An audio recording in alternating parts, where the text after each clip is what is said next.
이제 오늘 아침 우리에게 주시는 하나님의 말씀입니다. 신약성경 누가복음 8장 22절부터 25절까지의 말씀입니다.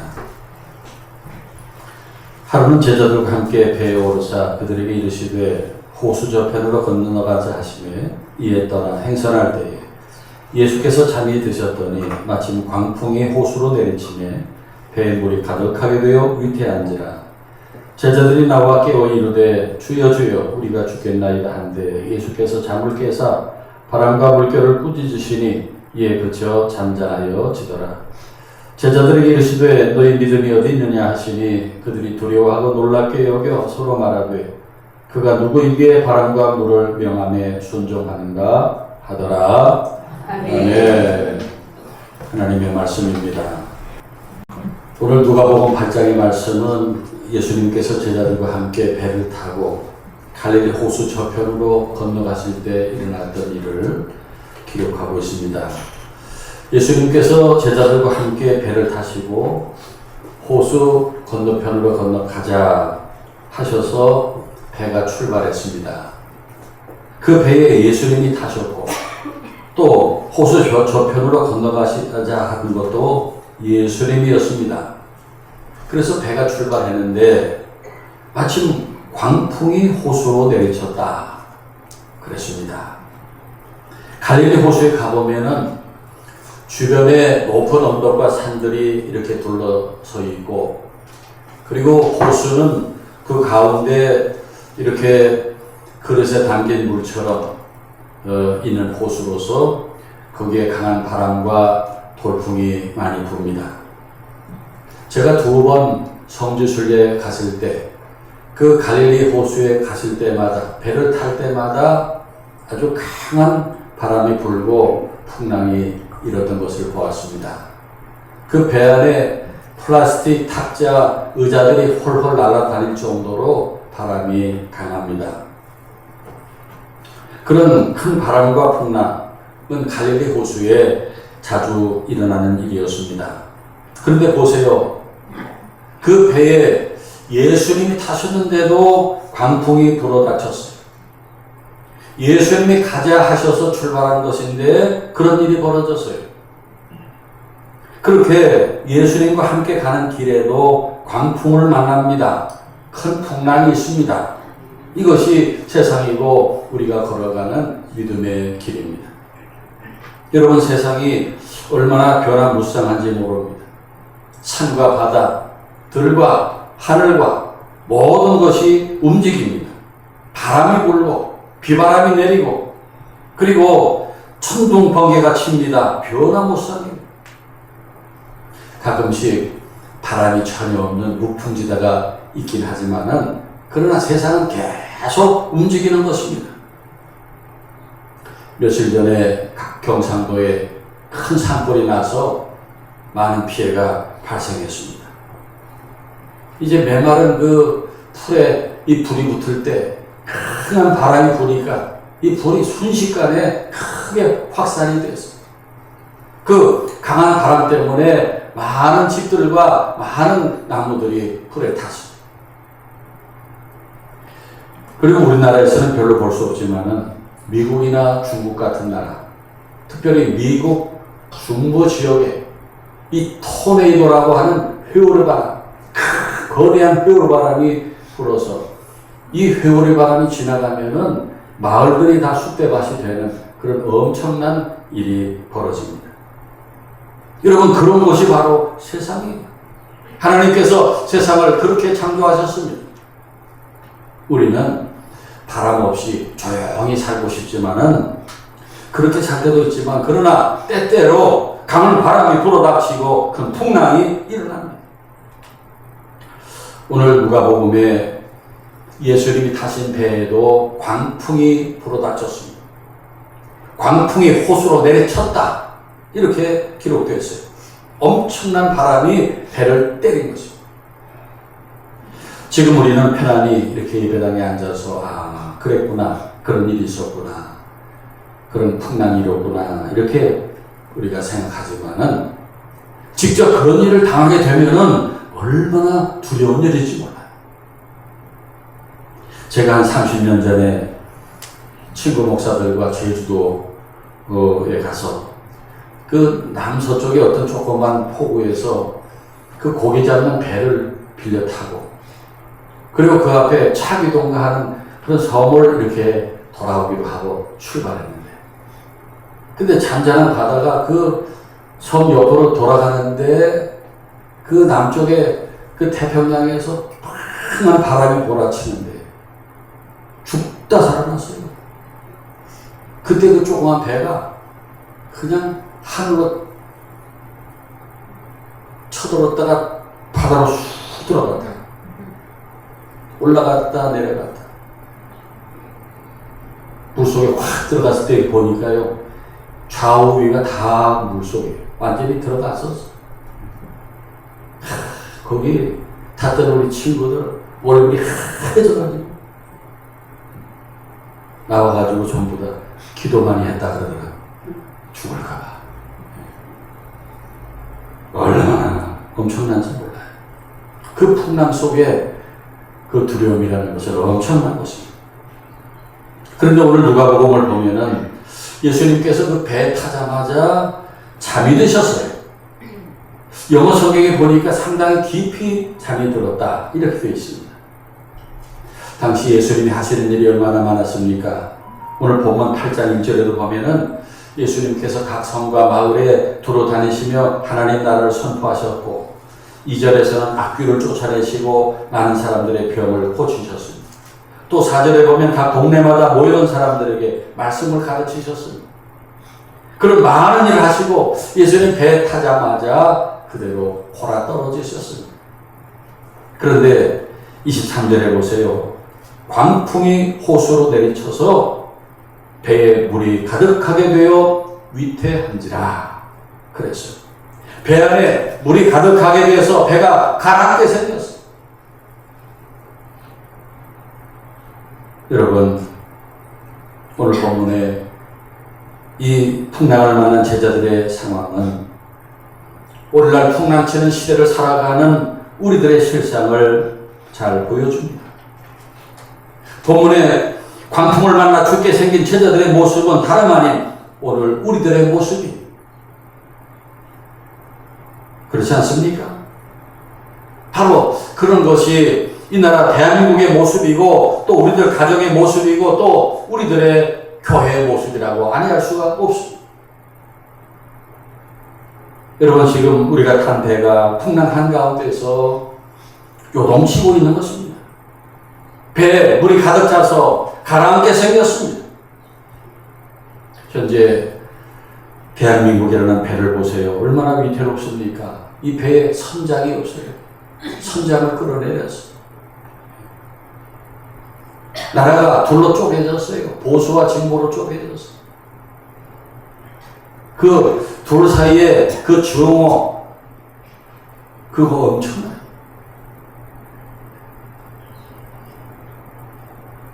절대 그런 일이 있으면 안 되지만, 이렇게 지금 선장이 없을 때 북한이나 중국이 쳐들어온다면 전쟁이나 제대로 할 수 있을지 걱정이에요. 이번에 그 군 장성들 보니까 한심해요. 국회의원들 앞에 가지고 쩔쩔매고 머리 조아리고 말이에요. 지금 우리나라 군대 장군들이 다 그 모양인지 아니면 좀 못난 사람들이 나오는 건지 난 모르겠지만 참 전쟁을 할 수 있을지 걱정입니다. 앞으로 이 나라의 선장이 누가 될지 심히 걱정스럽습니다. 믿음직스러운 사람이 보이지 않습니다. 그리고 오늘날 교회들도 다 들어와요. 교회들 얘기를 안 해서 그렇지 다 믿어요. 교인들이 교회 생활에 관심이 없고 예배에 참석하지 않습니다. 교회를 떠나버린 교회도 많이 있어요. 그러니 교회 재정도 교회를 유지하기도 어려운 상황이에요. 현재 교회들이 다 그렇습니다. 그리고 여러분들, 현재 어떤 풍랑을 만나고 계십니까?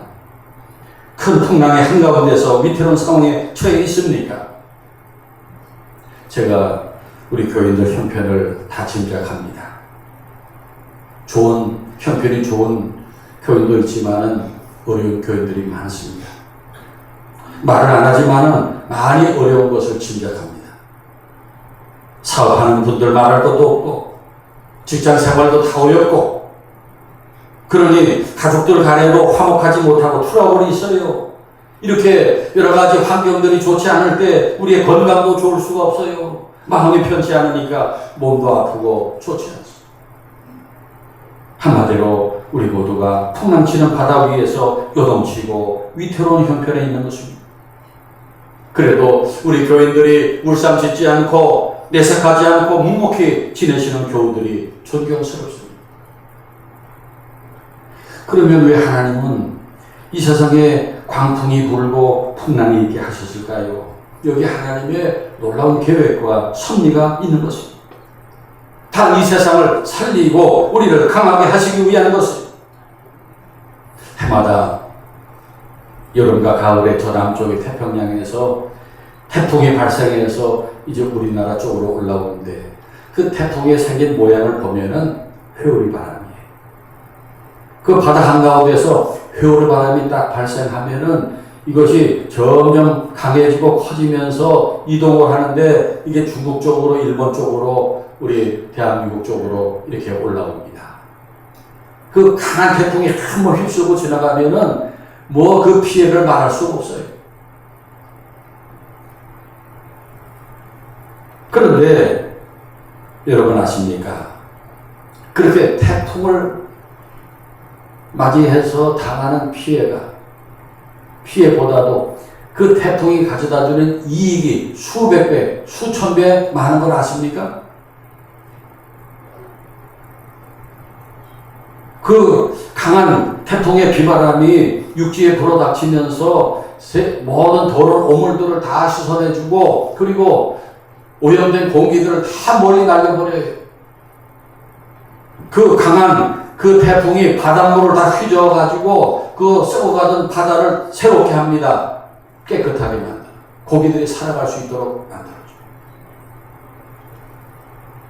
그런 강력한 태풍이 없으면은 그 바다가 다 병들고 또 우리들도 다 병들고 어려움을 당하는 것입니다. 그런데 그런 큰 태풍, 만약에 우리 인간의 힘으로 한다면, 기계의 힘으로 한다면 가능하겠어요? 그래서 한 번씩 올라오는 태풍을 우리는 하나님의 손길로 여기고 감사하며 맞이해야 합니다. 이러한 원리는 우리 인생사에도 마찬가지예요. 우리 걸어가는 길에 광풍이 있어요. 풍랑이 있어요. 그래서 내 주변이 막 뒤집어지고 내 배가 요동치게 됩니다. 저는 우리나라 역대 권력자들을 보면서 이 권력이 위험하다. 이 높이 올라가는 것이 절대 좋은 게 아니에요. 우리나라 대통령 한 분은 밥상머리에서 앞에 신복이 쏜 총에 맞아서 돌아가셨어요. 그때 나이가 62입니다. 어떤 대통령은 퇴임하고 고향에 가서 그 어떤 언덕 바위에서 뛰어내려서 자살을 했어요. 63살 때예요. 그 몇 살 못 살고 다 그렇게 죽었어요. 몇몇 대통령은 탄핵을 당해서 감옥에 들어가 고초를 겪었어요. 높이 올라가면 그만큼 추락할 위험이 높아집니다. 수년 전에 서울시장을 하던 어떤 분은 산속에 들어가 나무에 목을 메고 자살했어요. 64살 때에. 그분들 개인적으로 보면 광풍을 만나 넘어진 거예요. 깊은 물 속에 빠져. 며칠 전에 상당히 유명한 전직 국회의원이 조사를 받다가 자살했어요. 58살입니다. 우리 개인의 걸어가는 길에 광풍이 내려칩니다. 여러분이 사업을 하면서 많은 빚을 지고 파산을 당하기도 하고 갑자기 직장을 잃기도 합니다. 사랑하는 가족이 세상을 떠나기도 합니다. 배우자의 배신으로 결혼 생활이 깨지기도 합니다.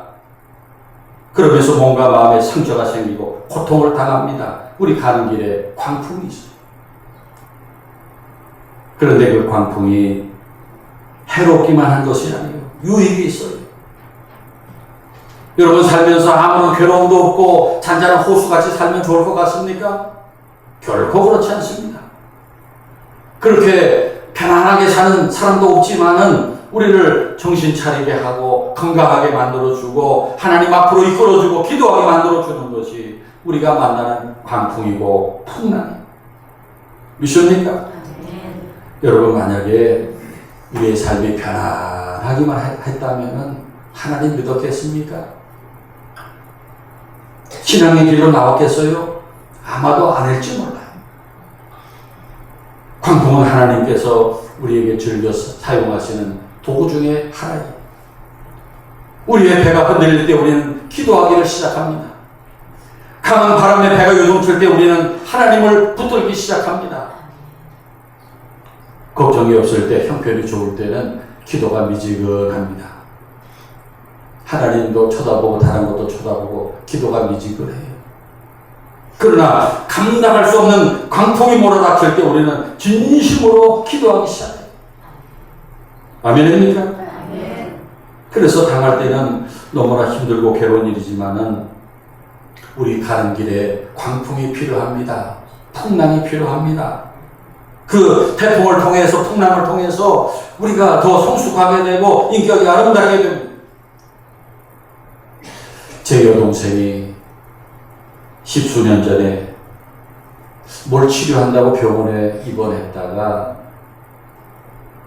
의료사고인지 더 나빠졌어요. 먹지도 못하고 병원에 몇 달 동안을 있었어요. 완전히 이 뼈가 살만 남았어요. 일어서는데 완전히 못 살 것 같았어요. 그런데 기적적으로 병을 고치고 이제 나왔어요. 지금 건강합니다. 그런데 그 일을 겪고 나와가지고 사람이 달라졌어요. 사람이 어떻게 달라졌느냐면 확 달라졌어요. 돈 쓰는 게 달라졌어요. 네. 누구 대접하고 베푸는데 거침이 없어요. 죽다 살아나고 보니까 그거 아무것도 아니다라는 거예요. 그 돈 몇 푼 모으는 거 그거 아무것도 아니다라는 거예요. 그냥 있으면 쓰는 거예요. 죽음의 문턱에 갔다 오니까 모든 것이 다 작게 보이는 것입니다. 그렇게 고난과 역경은 우리에게 새로운 눈을 뜨게 해주고 더 크고 높은 세계를 보게 해줍니다. 믿습니까? 오늘 본문으로 다시 돌아가서 24절부터를 보세요. 제자들이 주무시는 예수님을 흔들어 깨우며 소리칩니다. 주여 주여 우리가 죽게 되나이다. 아마도 큰 소리로 부르짖었을 거예요. 영어 성경에 보면은 우리가 물에 빠져 죽게 되었습니다. 그렇게 되어 있어요. 그러자 예수님께서 잠에서 깨셔서 바람과 물결을 꾸짖으시니 이에 그쳐 잔잔해지더라. 그 요동치는 그 바람과 물결이 예수님께서 꾸짖으시니 잔잔해졌어요. 믿습니까? 여러분 세상의 풍랑은 우리 예수님이 다 잔잔케 하실 수 있습니다. 믿으시기 바랍니다. 그런데 그 다음에 25절에 중요한 말씀이 있어요. 제자들에게 이르시되 너희 믿음이 어디 있느냐? 너희 믿음이 어디 있느냐? 예수님께서 그 풍랑을 잔잔하게 하신 후에 다른 말씀 하시지 않고 제자들에게 너희 믿음이 어디 있느냐 물으셨습니다. 오늘 아침 여러분의 믿음이 어디 있습니까? 어디에 그 믿음을 두고 있습니까? 믿음은 평소에는 잘 드러나지 않습니다. 믿음이 있는지 없는지 편안할 때 잘 드러나지 않아요. 그러나 믿음이 드러나는 순간이 있어요. 바로 풍랑 속에서 드러나요. 믿음은 광풍 속에서 드러나요. 그래서 지금 폭풍 속에 있을 때 제자들의 믿음이 어디에 있는지 예수님이 물으셨어요. 성도 여러분, 우리는 내가 탄 배에 광풍이 내리칠 때 믿음을 어디에 두어야겠습니까? 바람을 꾸짖으시고 풍랑을 잔잔하게 하시는 분, 폭풍까지도 복종하게 하시는 분, 그분에게 우리의 믿음을 두어야 합니다. 아멘. 그래서 예수님께서 너희의 믿음이 어디 있느냐 물으신 것은 광풍이 내려쳐 지금 배가 뒤집혀질 위기에 처했을 때 믿음을 확실한 곳에 두어야 된다는 것입니다. 여러분 아시지만은 그 배에는 앵커라고 하는 큰 닷을 싣고 다니다가 정박할 때 그 닷을 내려가지고 그 닷을 배 밑에 그 바닥에 이렇게 내려놓고 배가 움직이지 않게 합니다.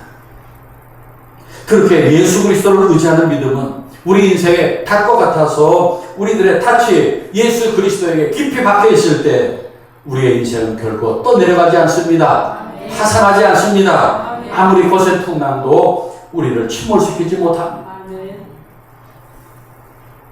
오늘 아침 4월 첫 주일을 맞이한 우리들, 광풍이 내려치는 바다 큰 풍랑 속에서 우리 모두 예수님을 찾읍시다. 예수님을 부르짖읍시다. 주여 주여 우리가 죽게 되었습니다. 부르짖읍시다. 예수님만이 풍랑 속에 죽게 생긴 우리들에게 구원의 등대가 되시고 구원의 반석이 되십니다. 그리고 풍랑 속에 들어온 우리들에게 주님께서 물으십니다. 너희 믿음이 어디 있느냐? 그 물으심에 대한 우리의 대답은 우리의 믿음은 오직 예수님에게 있습니다. 예수님만을 의지합니다. 예수님만이 우리 구원의 반석이 되십니다. 고백하는 이 아침이 되길 바랍니다. 그리고 그리스도의 제자된 우리들이 이 풍랑 속에 위태로운 이 대한민국을 구해야 되겠는데 어떻게 이 나라를 구하겠습니까? 복음을 전하는 것입니다. 여러분, 이 나라 대한민국이 오늘날같이 될 수 있었던 것은 140년 전부터 선교사님들이 복음을 가지고 이 땅에 쳐냈기 때문에 이 복음이 우리들을 귀신으로부터 해방시켰어요. 우매한 민족을 문명인으로 깨우쳤어요. 여자들을 남자들의 학대로부터 해방시켰어요. 복음이 들어가는 곳마다 사람을 바꿨습니다. 가정을 살렸습니다. 그래서 민족을 살리고 나라를 살아가는 길은 우리가 예수 그리스도를 전하는 것입니다. 믿습니까? 그리고 여러분의 자녀가 잘 되길 바라시지요? 어느 대학교에 들어가느냐 하는 것보다도 먼저 내 자녀가 예수를 믿어야 합니다. 그래야 믿음의 사람이 되고 위대한 사람이 될 수 있어요. 따라서 우리가 사람들에게 주어야 할 최고의 선물은 복음입니다. 예수 그리스도입니다. 내 자녀에게, 친구에게, 이웃에게 우리가 이 복된 선물을 전합시다. 그들에게 가장 최고의 선물이 될 것입니다. 기도하겠습니다. 이 세상을 변화무쌍한 세상으로 창조해 주신 하나님, 그렇게 만물을 운행하셔서 우리에게 살기 좋은 환경을 만들어 주시고 은혜를 베풀어 주시니 감사드립니다. 그러나 때때로 광풍이 우리가 탄 배를 내리치고 배가 침몰할 위기에 처할 때가 많은 저희들입니다. 그 풍랑 속에서 저희들 예수님을 찾고 기도하게 하옵소서. 그리고 믿음의 닻을 구원의 반석이신 예수님께 깊이 내려서 풍랑 속에서도 넘어지지 않고 침몰하지 않고 살아남아서 이 나라 대한민국과 하늘교회와 내 가정을 풍랑 속에서 지켜내는 예수님의 신실한 제자들이 되게 하옵소서. 존귀하신 예수님의 이름으로 기도하옵나이다. 아멘.